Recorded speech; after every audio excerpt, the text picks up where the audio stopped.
What the Tech is sponsored by Win Connections, October 29th to November 1st at the Bellagio in Las Vegas. Save $100 by using promo code TECH100 when registering. For more information, go to winconnections.com.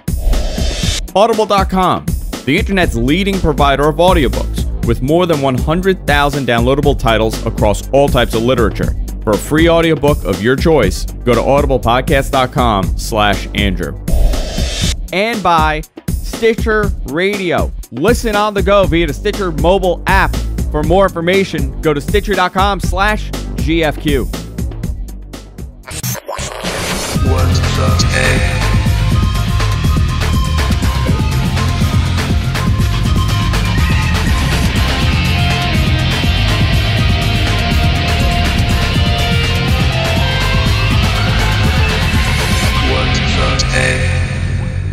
Hey everybody, welcome to another What the Tech on the GFQ Network. I'm Andrew Zarian. Of course, I'm joined by Paul Thurrott, as I am each and every week. How you doing, Paul? Pretty well. How's your finger? It's pretty purple. Before we went on the air, you showed your finger to the audience. You want to show it again? Yeah, I mean, this is like the least of the basketball injuries I've had. I mean, a little lower. There you go. Yeah, it's just purple and, thick. Thick. You were saying you can't use the X key anymore. Right. I can't type X or W or S. So we have a lot to get to today. I do want to start off. Paul and I did a very unorthodox live Apple iPhone 5 coverage last week, and it was fascinating to see how there were a lot of people that were. Let me just explain what I mean by unorthodox. Unlike most people, we weren't there to, just cheer Apple on. We're actually objectively responding to what they were announcing, which frankly wasn't that interesting. Yeah, and I was very disappointed at two things that they announced, which we'll get to. iPhone 5, okay, you know what? It is what it is. I have nothing bad to say about it currently. Oh, I do. You do? Okay, so you go ahead and you do it. You go ahead and you do it. Well, no, I mean, just the bad things about it, I would say, is that aside from the fact that they're kind of late to the game on two things that I think are really important to people, i.e. actual decent networking connections like LTE and reasonable screen sizes, the way that they went about getting to that latter bit, I think, was kind of bogus. All they did was stretch the screen out. You know? I actually think that kind of thing is a hard deal for developers to overcome, that they're going to have to literally rewrite their apps to support that. On the Windows Phone side, they do a nice thing where they automatically scale the resolution for you, and and that works really, really well. That's one of the nice things on that side of the platform. So if you're looking for a next gen phone as a developer and want to do the least amount of work, the Windows Phone is just a better solution for that kind of thing. Sure, yeah. I'm happy with the display size. I mean, the overall look of the device. I mean, you can't really criticize it. You can't say it's the same as it ever was. Yeah, it's the same that it ever was. It's a little thinner. The screen is a little larger. The biggest disappointment was the actual keynote, where they seem to have dragged things on a little too long. I think it was an hour too long. It should have been cut off at the 1 hour mark. Yeah, you commented on that during the keynote. And if you watch football, it's sort of like listening to announcers complain about the replacement refs that we have now. It just sort of naturally turns to that. But I think the problem isn't so much the length, because it would have been just as long if Steve Jobs had done it. It's that Steve Jobs isn't doing it. Yeah. And these guys are just not interesting. And they're not interesting at all. I mean, they're all really boring. I mean, actually, the worst of the lot was that guy. And I actually feel bad for this guy. Greg Joswiak, whatever his name is, the guy in charge of the iPod stuff. I mean, he's kind of left to the end. No one is particularly interested in anything he has to say. The devices aren't that great. And it's just sort of, I feel bad for him in a way. He kind of seemed upset, too. If you go back and watch the video, he didn't seem too happy to be there. No, he didn't. The iPod announcement to me was the biggest shocker. And the reason why I was shocked at and I was very disappointed was the fact that they're screwing the consumer for the holiday season. I'll tell you how they're doing that. Okay. For people who didn't follow what they announced, I know a lot of people, they're not really big Apple fans, and they probably didn't follow this. But normally what they do, they have a $199 iPod Touch, a $299, and a $399. And mostly everybody gets the $199. And that's the gift that you give to your kids during the holiday season. They want an iPhone. You're not going to buy the iPhone. You buy the iPod Touch because you're in the iOS experience. And it's almost like the stepping stone for Apple where you get an iPod Touch, and when they're old enough or when they're going to get an iPhone, they buy an iPhone. They have screwed everybody. There's no $199 iPod Touch anymore. You could buy the old one that they're still selling for $199, but as far as the larger 4-inch screen iPod Touch, a $199 iPod Touch does not exist. The starting price is $299. Right, for the new one. For the new one. And I think that's insane. It's really expensive. The other problem with that is that they're expected to announce this iPad mini. A lot of people thought they would come in at a certain price point in order to compete effectively with the Amazon Kindle Fire HD, the Google Nexus 7. And if the starting price of an iPod Touch is $299, what does that say about the starting price of an iPad mini? Yeah. Hey, Paul, I'm going to hang up on you because you're having some issues with you sound like a robot. Okay. All right. It's flaring up again. Hold on.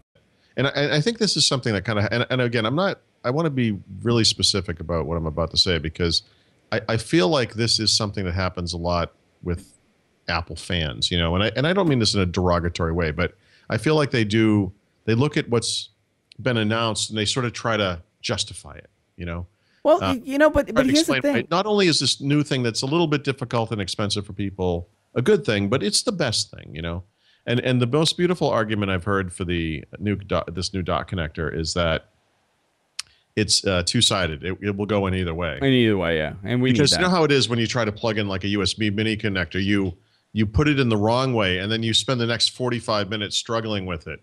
Is this really too difficult for people? But let me give you the other side. Let me give you the other side of the argument. Yeah. They have been using the same connector for the last 10 years.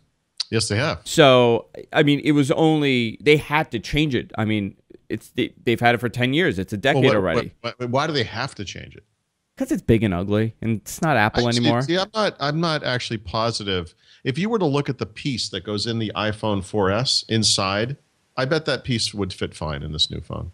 I mean, I understand that eventually things change. I mean, I know obviously the miniaturization stuff is important and all that, but and certainly this one plug thing lasted for a long time, almost 10 years. I mean, where you're going to have major issues is in the car now, because these car companies are not quick to adapt. They're still providing you with the old plugs, and the converter will not work. And I know BMW and I think another car manufacturer, a converter will not work.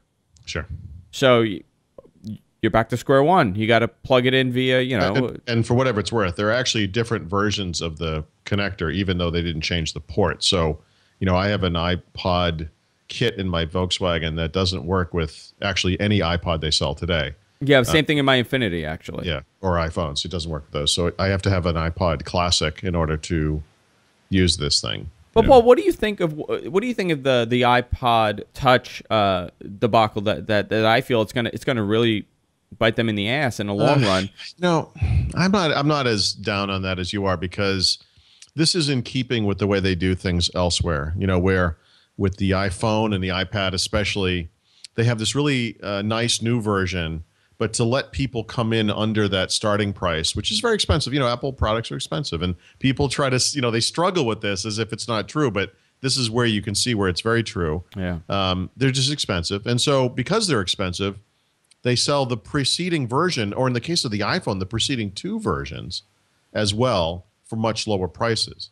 And so I agree with you that it's too bad people can't get the really nice one for less money. But on the other hand, at least they are selling something that's cheaper, and it's gonna drive a certain number of developers to continue supporting that form factor and that screen size and that resolution and all that stuff. I don't know. I mean, I don't understand it, and people are justifying it as, well, you have an older iPhone and now you have an older iPad. I mean, you could buy 2 of them. I'm like, but that doesn't make sense to me.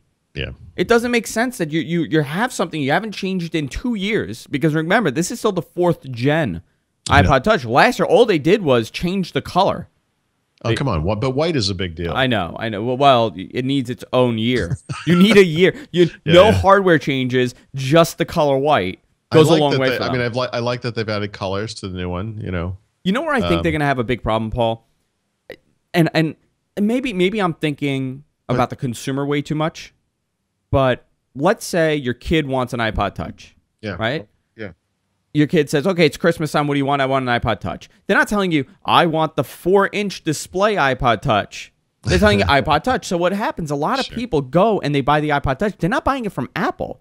There are vending machines in Macy's, Bloomingdale's. Almost every department store now has a vending machine with an iPod Touch in it, with the current gen iPod Touch. So if you're going to buy it, you have no idea that there's two separate, totally different versions of the iPod Touch. You're going to go and buy the cheaper one. You're going to bring this thing to your kid, right? And it's not going to be what they wanted.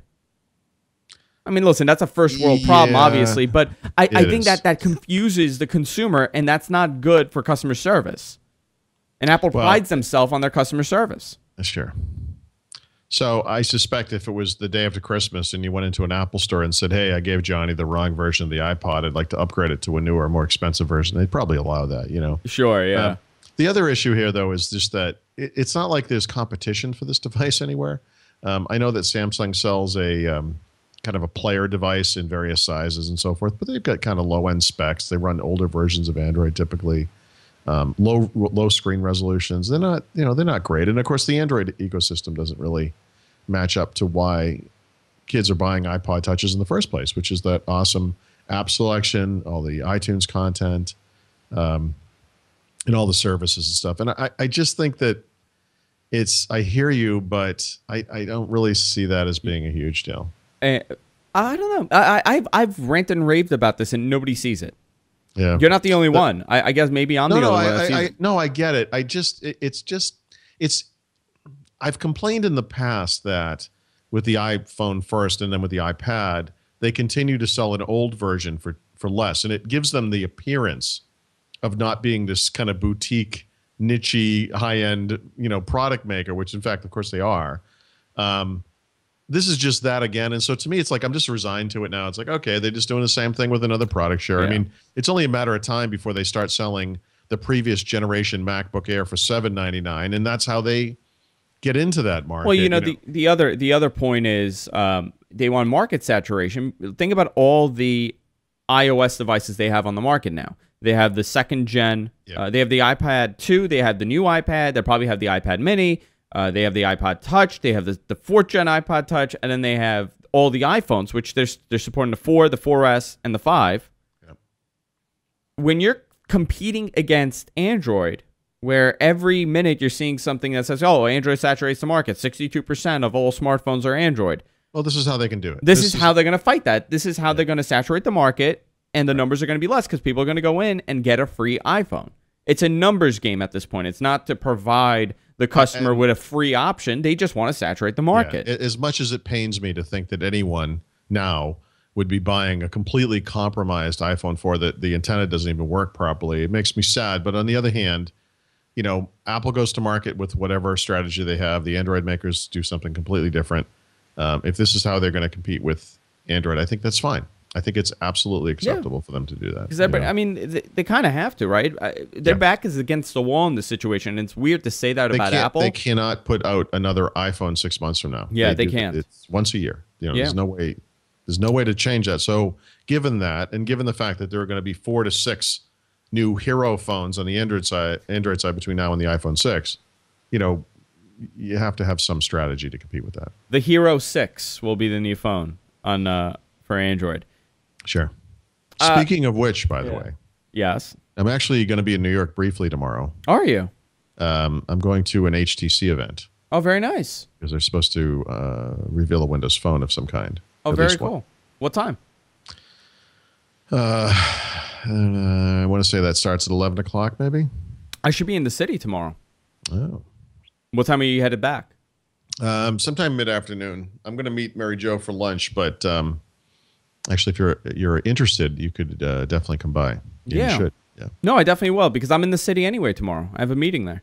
Okay. Around the same time, so I should be there. Should figure that out. But I think by the end of that day, tomorrow, I think we'll have a pretty good idea of what, other than what Apple's going to do with the iPad Mini, of what this device's landscape.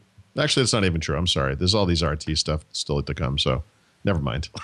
Well, So, what are you talking about? You're talking about. I was sort of thinking, you know, with this, well, the case for Windows Phone 8 will be that we'll now know what they're going to go to market with, all of the makers that are going to sell in the United States at least. And so as of tomorrow, we'll know that. We know that, you know, Motorola had their event and announced new Razrs. HTC is going to announce new Android phones, of course, as well. But actually, the tablet side very specifically is not decided yet because we still have the iPad to come if it is. And we don't know anything about the Windows RT stuff. I mean, other than that there's a Surface coming and some of the devices, but we don't know any of the prices or whatever. Well, so. let's touch on that a little bit. Microsoft's CEO, Steve Ballmer, hinted in an interview about the pricing structure of the Surface lineup. Yeah, And sort of. And he said it's going to be very competitive, and I don't know if this is a direct quote. Let me see if I can find it. If you're looking at you gotta really read this in context because what he said was in response to very specific questions. Okay, so here it is. He said if you look at the bulk of the PC market, it would run between, say, probably 300 to about 700 or 800. That's the sweet spot. But for who? You know, in other words, what does that mean? You know, the average selling price of a laptop computer in the United States, last time I checked, was somewhere around $465.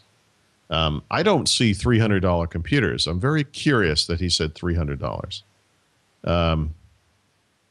But we got to go to the original interview, right? So he spoke to the Seattle Times, and he mentioned, in response to the question, the question was, the iPad has the largest share of the market, but the soft spot is the price.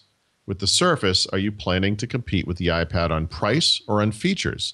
And then he goes all over the map. It's really strange. He says, we haven't announced pricing. We think we have a very competitive product from a features perspective. Okay. It suggests, they're not really sure if they're going to compete on price. Most people would tell you that the iPad is not a super expensive device. When people offer cheaper, and by that he means the device makers, when they offer something cheaper, they do less. They look less good. They're chintzier. They're cheaper. So he's saying that cheaper devices are also more cheaply made. They're crappier. Yeah, sure. They have less stuff, you know. He talks about 7-inch tablets like the Kindle Fire and how someone wouldn't use that to do their homework like maybe they would on an iPad. Fair enough. And then he says, if you look at the bulk of the PC market, it would run between $300 and say $800. That's the sweet spot. And I don't know if he means that's the sweet spot for consumers or for the people that sell hardware. Or is that the sweet spot for the Surface?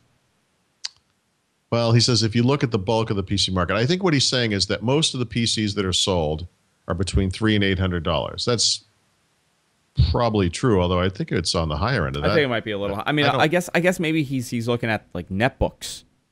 I don't know. I mean, yeah, sure. So I suppose someone's still selling a netbook, but they're not selling in volume now. And actually, I would guess that the volume PC right now is an Ultrabook, and those sell between, I think, $800 and even up to $1,200. Yeah. So I'm not really sure what he's getting at. He doesn't really answer the question, but it does give us some numbers to talk about. So, I mean, now we have some sort of ballpark that this device will be in, and I'm really hoping it's accurate, and we're looking at a $299, entry-level Surface. I think if that's the case. That would be amazing. I just can't see that happening. Well, the one thing I can tell you is that I've seen a price list for Windows RT tablets, and the Surface was not included on this list, but it was at the time every Windows RT tablet that was going to come out at the time of the launch, on October 26th. Since that list was created, one of the makers, I think it was Toshiba, which had more than one device on that list, announced they were not going to sell devices this fall, that there was a component issue. They weren't going to be able to get them in volume, and so they would come back with RT tablets next year sometime. But well, Asus had a leak. ZDNet published a leaked image of their possible lineup for the holiday season, and they start at $599. Well, actually, unless I'm missing something on that list, are we sure that all of those are RT tablets? RT, no, I think because the only the top one says RT. Yeah, I was assuming that. Well, you know what? All right, so let me ask. I think the top one is RT. The other two are Intel. That's what I'm thinking too. So I've seen articles where people say if Asus thinks they're going to sell an RT tablet for $1,300, they're out of their mind. And I agree with that. They're not. That 1920 by 1080 tablet, that's a Windows 8 tablet. People are misinterpreting what they're seeing here. So let me ask you a question, and then I'll say something vague, and you'll understand where I'm coming from. Okay. What is the price range for the iPad 3? $499, $499, $599, $699, $899. Okay, that's roughly where it is. Yeah. That's the price range for Windows RT tablets. Yeah. Well, that's what it should be. I mean, that's really what it should be. So here's the thing: if you think that like Microsoft's partners are probably going to start at $499, that these guys would have a price of $599, it puts it into that area. It's in that sweet spot area that Ballmer mentioned. How does a Surface cost $299? Like, how do they do that? They're already pissing off all these partners, right? They're really sensitive about this. Yeah. Could Microsoft, with any amount of credibility, actually sell the Surface for $299 and get away with that, and not have actual companies actually stop selling these devices? Well, let me ask you this: what was the display size for the Surface? Was it a 10-inch, or was it a little smaller? I would know that right off the top of my head, but yeah. I don't. Chat room. Yeah, it's 10 or 11.6, I bet. 10.6. Okay, because I could see them if it was a little small. Let's say it was a 9.6-inch display. They could kind of present it at $299. That $299, if they are $299. Yeah. And 10.6. Here's some scenarios. Okay, let's look at what would happen if they're $299. If they're $299 and this device rocks, they're going to dominate the entire market. They can't. This is a design icon. I think it's going to be. There's no way that this comes in under their partners. It just doesn't make sense to me. Well, how about $399? I just think it's too cheap. You think it's too cheap? Yeah. But at $399, this is how I see it, because they're in this competitive market against the iPad, which the iPad dominates the 10-inch display market. Nothing comes close to it. Nothing even competes with it. Android is so far behind in that market because they can't produce the level of the This will be competitive, but what's interesting is it doesn't compete head-to-head in a lot of places, right? I mean, the storage on these things is small. It's 32. I think it's actually, is it as little as 16? I think it's 32 and 64. Okay, but most people are buying a 16 gig iPad anyway. Yeah, but what's the resolution of an iPad 3? I'm not too sure. It's big. It's more. It's a very high resolution Retina display. But you're getting a lot more. You know what it is? No, you're just saying. An the RT Surface is 1366 by 768, or it's 12. No, it's got to be 1366. So it's 1366 by 768. I mean, it is possible that they could do it if the resolution is lower than the iPad. You're not adding a camera like the iPad has. You're kind of cutting back. It has a camera. Yeah, it does have a camera. You're right. I'm going on this imaginary deal. You get they've got the keyboard covers. Although, by the way, does the keyboard cover come with it? Probably not. You pay extra. Probably not. Probably not. Or I don't know. The touch cover. It's fascinating almost that he said $300. I'm imagining he just said a number. I think he's just talking about the price of. Yeah, but I mean, let's look at a $399 price point. I think that would be a phenomenal price point. $299 is not as realistic as $399 is for this device, but if they are $399, they're still cheaper than the iPad. They could sell a whole lot of them, and really, they won't. I'm just concerned. My biggest concern is how the media is going to portray this device, and it's going to come out, and they're going to portray it as an iPad killer. And who knows if it is? Who knows if it's not? Because none of us have used it. Sure. And the odds are it's not going to be an iPad killer, and I'm using that term loosely for people who I'm quoting it. They're gonna crap all over this. They're gonna be like, well, the iPad is still blah blah blah blah blah better than this one. If they're if they're cheaper than the iPad, they're gonna get the same reception that that a device like the Nexus 7 gets, where they say, you know what, it's phenomenal. So it's great. No matter what they do, the kvetching is going to happen, right? Yeah. So $299, $399, $599. I mean, no matter what it is, if this thing undercuts the iPad on price, they can point to some of the specs where it doesn't live up. If it's the same price as an iPad 3, people can say it's too expensive. If it's more expensive than the iPad 3, I don't even know where to go with that one. But now, in that image, right? You see, yeah. I'm looking at the image, and the tablet, the top one, right? Vivo Tab RT. Yep. Is that? I mean, they're selling them as laptops, and I think that's the angle that all these Windows tablets should take. They should take the angle that they're not just a tablet, they're also a laptop.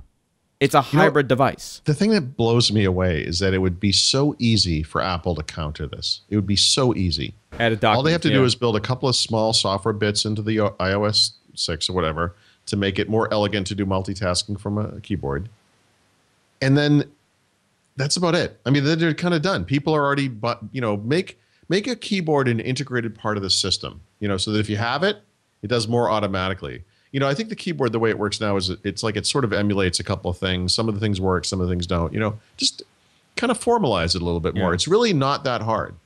My wife, the other day we were in bed and we were getting some work done, and she was writing on her big ThinkPad. She has this hardcore, rugged ThinkPad that she does everything, and I have this very, very highbrow MacBook Pro. Says a lot about our relationship. That's why she wants the Mercedes with the gigantic rims and, just the giant exhaust. So we were sitting at it, and she turns and she goes, "You know what I would love to be able to do with this thing?" And she's not really involved in the tech world. And I'm like, "What?" She goes, "I would love to just take the screen off and just type away." I'm like, "What do you mean?" She goes, "This thing is just so heavy. Like, you're on the iPad and you're getting stuff done, and I know you can't do as much, but I would love like an in-between. Like an in-between an iPad and a laptop." And I go, "Well, it's coming." And I think that's where they're going to really capitalize with this. I don't think tablets are our future. This idea that, everything is on touchscreen and you touch away and you type on glass. That's not our future with computing, especially for the PC market. I think the PC market is going to heavily rely on these hybrid type devices where you just dock it and there you go. Now you have a computer. But what do I know? I think this is, Ultrabooks are obviously the sort of, the future or the present of the laptop. And then this kind of thing is taking it to the next step. I mean, it's like the next Ultrabook. So, yeah, I do think this is a big deal. Do you think this is the future of the laptop? Or do you think there's still going to be a place for the traditional, notebook?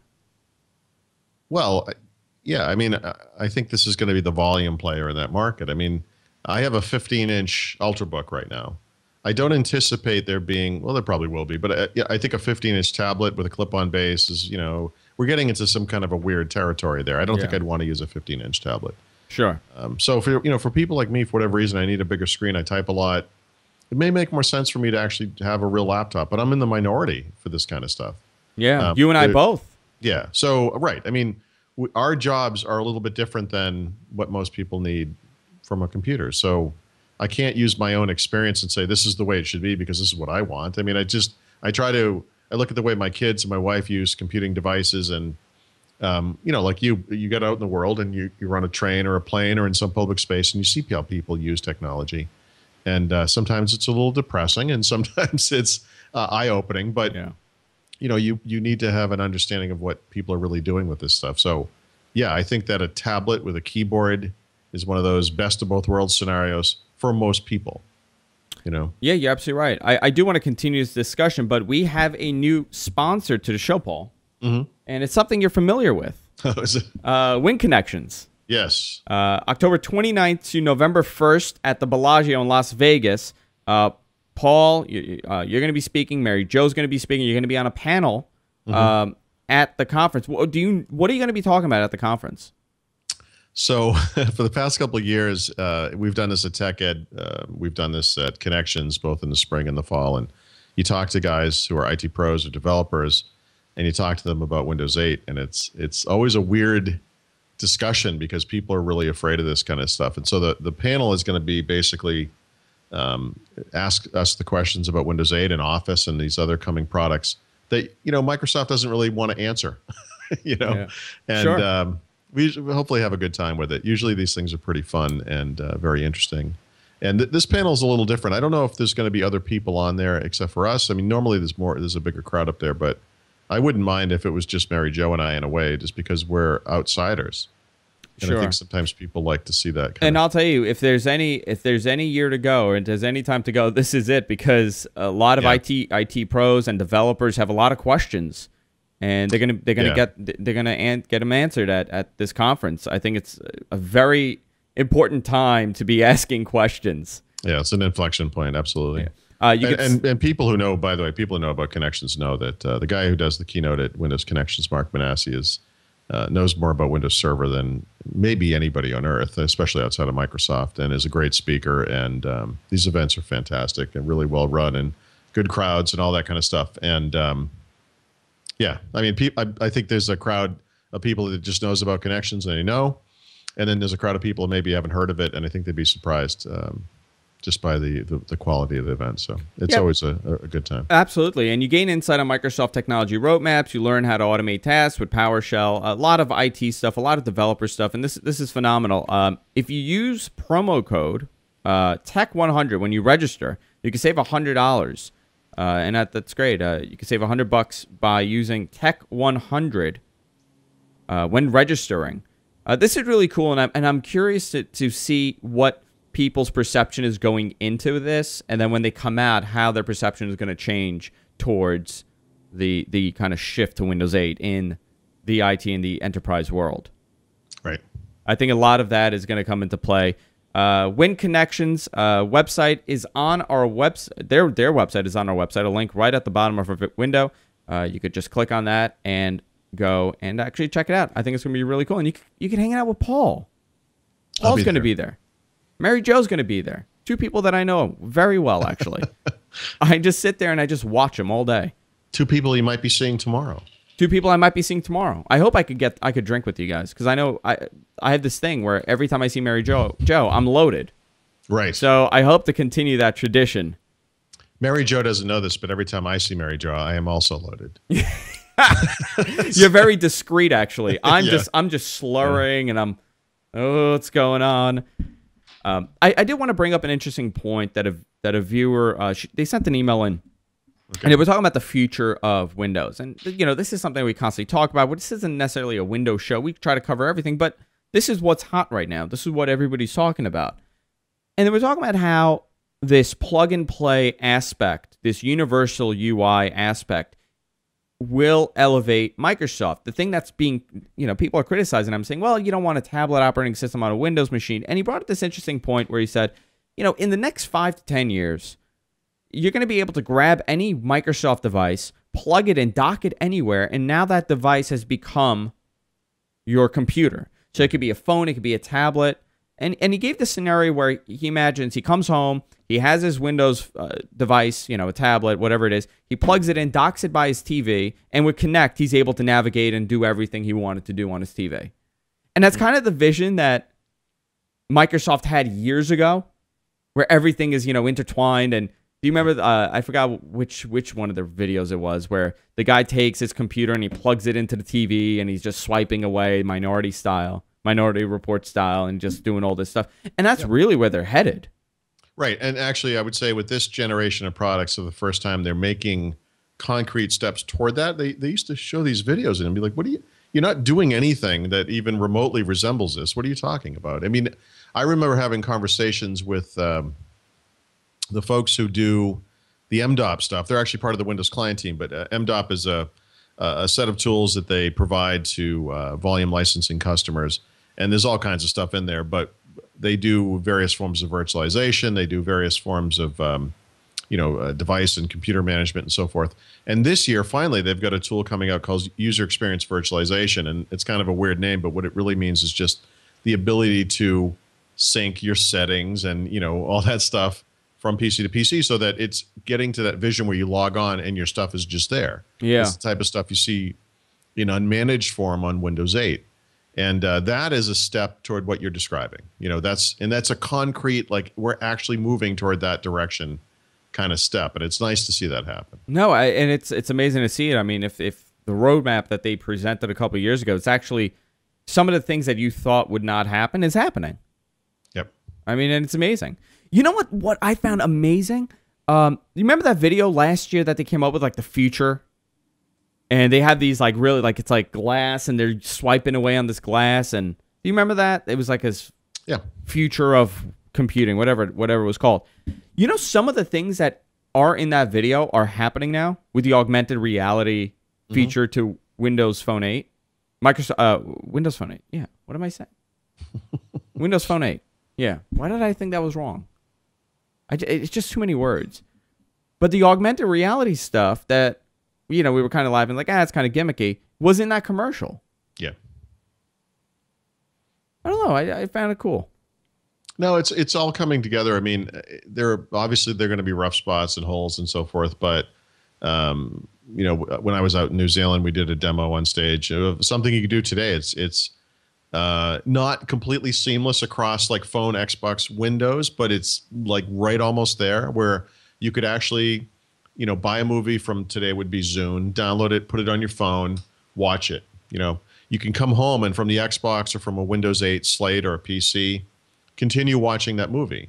Now, that's the non-seamless part because it doesn't have an understanding right now, although with Windows Phone 8 it will, that you started watching it somewhere else and that you can bring it forward. But with the Xbox Companion app on Windows 8 or Xbox Smart Glass coming soon, you can, you know, start watching it on your Windows computer and then continue, push it over to the Xbox and continue watching over there. And then push it, you know, pull it back to Windows, take it with you on a bus or where, you know, however you get to work and continue watching on the way. And, you know, it's this kind of seamless experience. And so it's, you know, things have to be implemented for this to work, but it's getting to the point where it will just become this thing that you expect. Yeah. You know, at first it's going to be like, oh, this is amazing. And then after a while, it's going to be like, if I don't have this, something's broken. You know, and that's, you know, that's where it's going. I want to touch on Outlook 2013 a little bit. Pricing was, we had an idea what it was going to be. Office. Yep. I'm looking at, you know why? Because I'm looking at Outlook, and it says a price for Outlook. Their premium service is going to cost $99 per year, and this is their Office 365 Home Premium service. $99. I mean, this is definitely the future of this software. Yeah, it's about $8 a month, but it's a household license. So five users. It's not. Yes, it's actually it's 5 devices, any users you want in the house, right? It's not licensed to you. Well, it is really licensed to your account, but you have the freedom to install it on other computers that are run by other people, and they will sign on with other accounts. It's really interesting. I mean, and you can do it on up to 5 PCs and or devices eventually, including Macs. But you can actually provision more than that. And so, you know, not that this is like a big use scenario, but if for some reason you had 8 computers that you wanted to have Office on, you could do that. Only 5 of them could be up and running at any one time, but that would work, you know, and it's kind of an amazing thing. I mean, this is you know, we talked a few weeks ago about my efforts with this new Windows Phone 8 book that I want to write and sort of adjusting to this new mentality, which I think the only way to describe it is it's a reaction to the App Store mentality, you know, that most stuff is free and the stuff that isn't free is really inexpensive, and you have very broad usage rights for that thing that you buy. You know, in the past, actually I should say today, when you buy Office 2010 in a store, yeah, you're buying it, you put it on the device, that thing is licensed to that computer. That's it. Can't use it anywhere else. You can't move it later if you want to. It's licensed to that device. And with this, they're freeing up the licensing so that it works the way that other things that you buy today work, like apps and music and all that kind of stuff. Actually, music is just free, but you know, the ability to push it onto the devices that you own. And in this case, the devices that other people in your family own. It's just such an amazing change. I mean, and they didn't come to it gradually, right? They just came to it. Yeah, it's amazing. And the fact with Office 365, this will be the year for Office 365. And well, yeah, because Office 365 suddenly becomes something very different. Very different, you know? and you kind of want it now. Yeah, because definitely. you're the competitor to Office. Well, you know what? I'll tell you something. I've been writing a lot more. And I've been editing for my other. I'm the co-founder of the IIB, the International Association of Internet Broadcasters, and we have a lot of blogs about broadcasting, podcasting, things like that. So I've been editing a lot of these blog posts. Right. I don't have Office on my Mac. I have Office on my Windows computers, but not on my Mac. Yeah, but now see, as part of this, you'll have Office on whatever you have. I'll have Office wherever I have. Yeah, but with 365, you know what I've been doing? I've been using Google Docs. Yeah, that's tragic. And you know what? It's fine for what it is. It's a free solution. It's great. But God forbid you get a doc file with like bullet points and it needs to convert it over. Like the paragraph needs, the tables need to be converted. God forbid it's an Excel file because nothing is staying the same. Well, so these Office 365 suites, depending on which one you get, because there's one for consumers, there's one for small businesses, come with the cloud storage and additional cloud storage. In the small business version, it's actually SharePoint-based cloud storage with website hosting and a bunch of other stuff. So it's really this type of stuff you're talking about. But instead of Google Drive, it's SkyDrive or SharePoint. Instead of Google Docs or whatever they're calling that today, it's actual versions of Word and Excel and PowerPoint and OneNote. And actually, and more than that, much more than that, if you use the actual apps. You could visit the home of a friend that doesn't have Office, stream the application you need to their PC, use an actual version of that application, a real live running version, not a web version, but the real app. And then when you sign off, it disappears from their computer. It was never there. Log in. It's really kind of amazing. I'm trying to log into my Outlook. I want to see if they changed it. You just reminded me of it. I don't remember my password. Nope, does not exist. Okay, that's not going to be fun. But all just this, today they added a recycle bin feature to SkyDrive. Yeah, I'm very excited for that. Keep checking to see if I have it, but I don't. Oh, you don't have it yet? Now, let's say, and this was a question from one of the viewers. Let's say they add Office to let's say the Mac. Let's say the iPad gets Office. Is that going to be one of the licenses that you're allowed? Like, that's one of the 5? Yeah, so if it's full Office, yes. Okay. Yeah. That's going to be interesting how they're going to play it out. Yeah. Well, yeah, because it's we have to see how they do that. I'm trying to think of an analog to this. Obviously, on the Microsoft devices, you get Office for free. So Windows RT comes with Office. Windows Phone comes with Office. They're not going to give it away for free on the iPad. So it's almost a certainty, given this new Office 365 subscription packaging, that the way they're going to sell Office on the iPad when it comes is it will be part of this subscription. I wouldn't be surprised if that was the only way you could do it.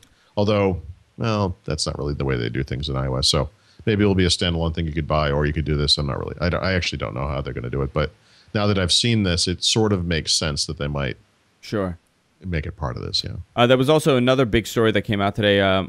Big for many other reasons than you would imagine. Microsoft announced that they've reached a licensing agreement with RIM, where RIM is now going to be using the exFAT file system. Yeah. Did you know I guess there was a side story to this. Before we knew what the announcement was, somehow it leaked out that Microsoft and RIM had reached some kind of a licensing agreement. Yeah. And so I guess RIM stock temporarily exploded because people thought they were going to license Windows Phone or something.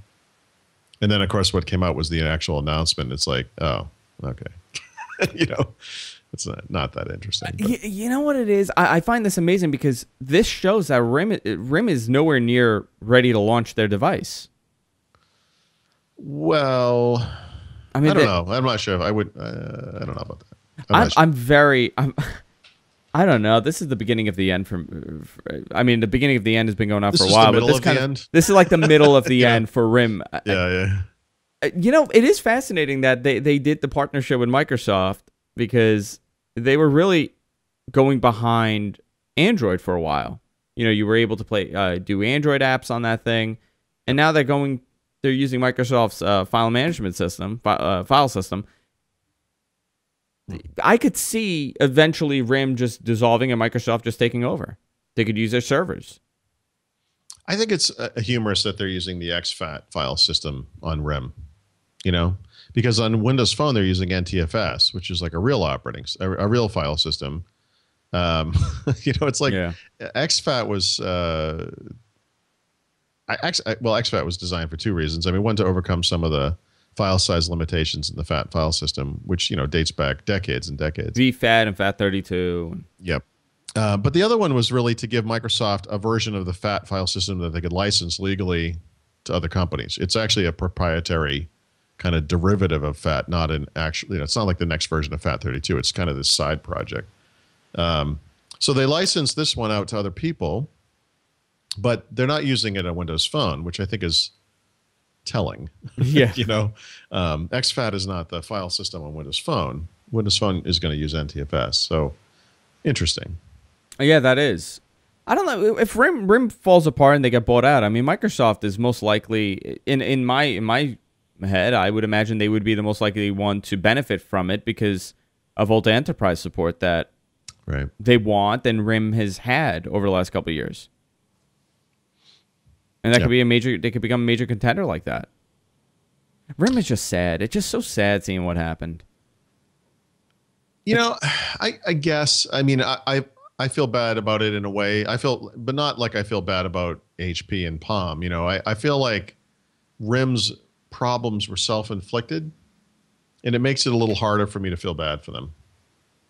Because they didn't evolve. It wasn't necessary. Well, they had their 10-year plan. Yeah. So we have a saying in Boston, we, with the Celtics, and if you're familiar with basketball, we hired these kind of aging superstars and with the hope of winning some championships.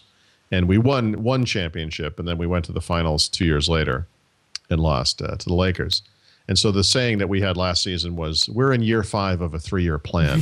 Yeah. And RIM is in year 25 of a 10-year plan. I mean, the plan, whatever it was, is just pointless because it doesn't respect the fact that the world has changed. No, and I think because they had such a grip on it after the collapse of Palm. I mean, Palm's enterprise collapsed way before the actual company fell apart. But yeah, I think RIM just got so comfortable in their little bubble where people were saying, well, if you have a company, you want to use a BlackBerry.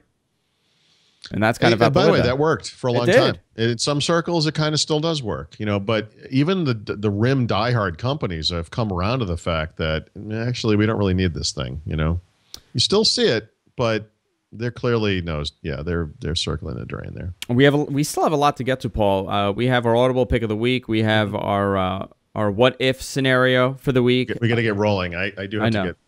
I've got important video gaming to do tonight at my friend's house, so I have to get out of here on a schedule. But I do want to touch on this really, really briefly. Yes. Meg Whitman, CEO of HP, came out and said that their laptops are hideous and they're bricks. Yeah, I thought that was kind of interesting. And by the way, please buy some of them this holiday season. Yeah, I mean, wasn't that bizarre? It's a weird public thing to say. That said, I mean, she compared them unfavorably to the innovative stuff that had gone on at Apple with portable computers. She said Apple's far ahead of where HP is. Yeah. I mean, you just knocked your own company. Well, sometimes that's what you need. I mean, I don't know. It's like when when a coach of a team freaks out on the ref or the umpire or whatever and gets kicked out, so it kind of inspires people to do better. I guess there's that aspect of it. I take it it's like the Domino's commercial where they just point out how crappy their pizza was. Yeah. Yeah, they actually have commercials where they're like, remember how crappy our pizza was? Still is. We changed it. This one might be better. It still is crappy. I don't. By the way, someone in the chat here says Steve Jobs' Meg is not. Actually, that's not true necessarily. Not with regards to this. Steve Jobs did this kind of thing when he first came back to Apple, where he was like, "We're not doing a good job. We need to fix this." He used to complain a lot about the stuff they were doing wrong, and he used to ask people to bear with us, and we're going to try to do the right thing, and we know it's going to take a little while. He was very humble. There's a part of me that sort of likes the honesty of this Meg Whitman comment. I mean, I'm not really a big fan of her, but in this case, I agree it's kind of a bizarre thing to say, but on the other hand, it might have the right effect. Yeah. Let's do our, what we'll do since we're crunching on time? We'll skip the Audible pick. We'll do that next week. Okay. The same one. This is an awesome one. Yeah, I know. That's what I want to give it some time. Yeah. So we'll skip over that, and we'll do the what if of the week. Yes. And it'll be a quick one. What if Microsoft never came out with the Xbox? I know. Where would the console market be? Where would Microsoft be? Where would Microsoft be, yeah. You game a lot. I mean, you just said you're going to go and play video games right after this. That's true. A very productive evening of video gaming. It's Tuesday night, man. You know, I can't play basketball. So My fingers sorry. all screwed up. Where do you think they would be if the Xbox never came out? So this is a tough one. From Microsoft's perspective, I have to say, the Xbox is still to this day the only product they made that has anything like an Apple level of devotion to it. That for that several year period where the Xbox 360 was the most unreliable piece of consumer electronics equipment on earth, Xbox fans were so in love with this thing that they would send it back repeatedly to get it fixed again and again and again, and they would pine and wait for it. They would check the ship date for when it was coming back, and they just loved the thing. They just didn't care that it was an epic piece of crap, and that is an amazing thing. You know, it's you see it with Apple regularly. I mean, Apple just does that. I don't know how they do it, but with Microsoft, this is the only thing they've ever made that gets that has that cult-like following behind it. Yeah, it's the only thing. So it's hugely important for Microsoft. It's just a status thing, and I think they're really smart to try to evolve it into a more general purpose entertainment device. But yeah, you know, the first Xbox, of course, was a PC. You know, people kind of forget that tank-like device they put out first was a power PC. 700 megahertz. No, the power first PC. one. No, the first one was an Intel. Yeah. Whatever it was, Celeron or something. It was just a 700 megahertz, whatever. It was a PC. It was a PC with a hard drive. So the couple of things that they did right off the bat were they built broadband into it, not a modem, and they did a hard drive for storage, local storage. It was a big thing. This is, 10 years ago, 12, 13 years ago, whatever. I waited online for hours for this thing. Big deal. Yeah, and when I was blown away by it. I mean, it was just this wow. So they've kind of moved with the times. You know, remember the controllers were going to be wireless. Wireless controllers never worked. That was never going to work. And the wireless controllers in the Xbox, that's actually one of those things that's never been a problem. The controllers have always been great. Obviously, with the 360, they moved forward to HD, and eventually, at first it was 720 only, but eventually 1080. That's important. And obviously they're kind of innovating with motion sensing and voice control and all that kind of stuff. So really, I mean, it's very interesting. I mean, the Xbox has been a very innovative platform its entire life cycle. Really. Yeah, because if you look at it, PlayStation was dominated. PlayStation came out in 95, 94. Yeah. And the PS2 would come out in 2000, so they were a year behind. Don't forget the online service stuff too. And the online service Xbox stuff. Live, that really, I think, solidified it as and they stumbled into it. They weren't going to do Xbox Live originally. I mean, it was the popularity of Halo. Xbox Live was just a way to bring the multiplayer capabilities of Halo to all games in a formalized way, and they expanded on it. All of the sort of multiplayer features of Xbox Live come right from Halo.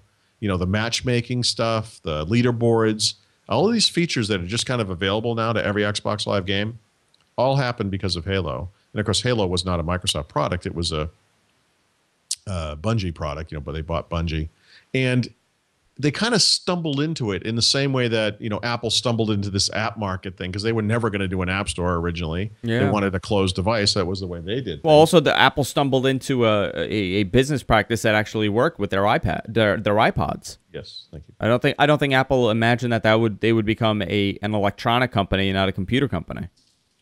Well, I don't know what they imagined, but certainly they. I don't think we saw that happening. No. The notion that Apple could become the next Sony was inconceivable. And Sony's become what now? That's Sony's fascinating. become the next Palm. Yeah. Yeah, I mean, doing great. But if you look at the market and we take the Xbox out of it, right? Let's say the Xbox never came out. Yep. The console market would still be dominated by PlayStation, obviously. There would possibly the Dreamcast would have survived. So I'm not sure that's fair to say, because the current generation consoles were actually dominated by the Wii.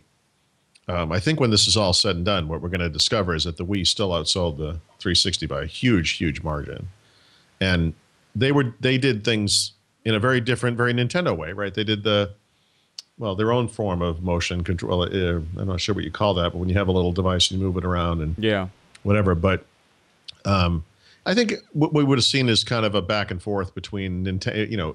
It was Nintendo, Sega, Sony, Nintendo. I think that's kind of how it's gone, right, with the various generations. And so Sega's gone as a hardware maker, and maybe it would have gone back and forth between Nintendo and maybe the next Nintendo is better than Sony. It would have been okay, but I think a lot of the stuff that Microsoft brought to this market, and it's the same way you have to look at. We talked about what if Steve Jobs had never come back to Apple, and how the impact of this is so broad it's hard to even imagine. The stuff that Microsoft brought to the video game market is similar. It's not quite as far-reaching, obviously. It's a smaller market, but it's not inconceivable that Sony would have eventually had the PlayStation market or whatever, or the PlayStation Network, whatever they call it. But, the Microsoft stuff was so popular, they charged for it and people paid it. And people paid it and they charged for it and people had no idea what they were getting. And they still do. It's like you don't pay for this stuff on Windows ever. But you know what, Paul? I pay for it. You can't charge people for Steam. You can't charge people, for stuff like that. Well, you know what it is? I pay for it and I don't even game. I don't play, but I still pay for my Xbox Live subscription, and many people do. Oh, it's the greatest but scam Microsoft, in the history of consumer I know, it's amazing. It's amazing. It really is. It's silly. But what Microsoft knows how to do, and Sony didn't, and this is why the PlayStation 3, in my opinion, has been and don't quote me on numbers because I know many people are going to say, well, if you look at the numbers, Sony's not a failure. I think the PlayStation 3 failed. Because people bought it as a DVD player, as a CD, as a Blu-ray player, and not a console. But the reason why it failed is because they cannot do software. Sony's UI is atrocious on that thing. Sony's UI is on everything. Or on everything, and that's Sony's. Have you ever seen a Sony remote control? Oh God, it's awful. These companies. By the way, you want to see the latest version of this? Sony just put out 2 games for Windows Phone, Jeopardy and Wheel of Fortune. These things are the ugliest pieces of crap I've ever seen. But then you realize it's from Sony, and you're like, okay, that actually makes some sense. They're just terrible at UI. They're just awful. And by the way, let's totally ignore the security breach that they had last year. Let's ignore that. Right. You know what? Let's say that was out of their control. They screwed up. But as far as the UI goes, it's awful. It's not pretty to look at. They just don't understand it. And you know what? That's where Sony failed, is UI. That's why their Walkmans, their MP3 players failed. That's why it's the UX. It's terrible at it. And listen, but if you talk about numbers, it's not a failure. But the PS3 has some awesome games. Don't get me wrong. It's not all of these consoles do. That's not really the point. It's just, I for years and years, Sony had this incredible reputation, and people would just feel comfortable buying Sony products, and they would do it through the various stereo components and cassette players and CD players. Well, that's my dad. Changers. My dad was a big Sony guy. We all did this, Sony TVs were always going to be the best, They're just not really the best at anything anymore, and that includes video games. It's just across the board, they're just not, And, obviously this can all change with the next generation, we're going to see. But Microsoft and the Xbox 360 specifically had a dramatic impact on the future of this stuff. Nintendo and Sony both have these online services now because Microsoft did it. They have the broadband stuff, not a hokey kind of an add-on for that, because Microsoft did it, Yeah, listen, they built all this stuff in. And Nintendo with their new Wii U, I'm really interested in that device. By the way, the reason the Sony PlayStation 3 exists as it does with the Blu-ray built in and all that stuff is because of Microsoft. They never would have forced that down people's throat unless they weren't doing some kind of a Cold War thing against Microsoft where they had to go for broke and to it beat worked. the Xbox 360. I mean, they've sold 63 million units as of, I think, April or March. And you know what? I think a lot of the sales are attributed to the fact that it had a Blu-ray player in the time where Blu-ray players were $399. Right. So they were able to do it. It's so fascinating. I mean, it's just amazing how that one thing shifted the entire market. Now, imagine if they hadn't done this. There was there were 2 products of Microsoft that went in completely different directions that could have gone in the opposite directions. One of them was Windows Media Center, and one of them was the Xbox. With both of these platforms, the question was, do we put this out as a PC software product, or do we put it out as a standalone device? And with the Windows Media Center, they bet big on the PC because of all the functionality you get, even though it was going to be more complex. And with the Xbox, they went in the other direction. They went for the standalone device. And the Xbox worked, and the Media Center didn't. Right. Now, I'm not saying that's exactly why that happened, but it's just interesting because those 2 products both had the same possible, outcomes, and they went in completely different directions. The Media Center is on the way out, obviously, and the Xbox is on the way up. In fact, there are some people who believe that the Xbox is eventually going to be more important to Microsoft than even Windows is. I think that's a bit far-fetched, but there you go. So it's fascinating that by not doing the thing they always do, Microsoft did the right thing. They didn't make it Windows something. They went in a completely different direction. But if they had, I mean, imagine how stupid this would have been. How awful would Xbox for Windows have been? Oh, yeah. I mean, how awful would that have been? I don't even want to think about it. It would be gone. Yeah. And they would not be doing video games. And they would not now have this entry into the living room. This perfect thing that everybody wants would not be there. It's huge and very important for the future of Microsoft. You know what? Let's next week on the show, let's talk more about the consoles. Okay. Because it is interesting, and I did want to touch on the Wii U, and I actually have a theory on the Wii U, and I think they have the capability of really being extremely dominant if they do this one tiny thing that I think would change everything for them. What is that? I'll save it for next week.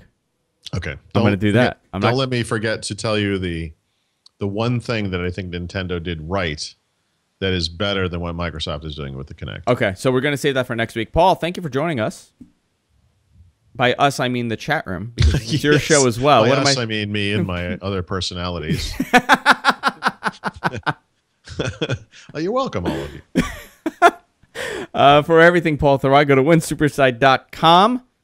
You could also check out Paul every Thursday on Windows Weekly with Mary Jo Foley and, of course, Leo Laporte on the Twit Network.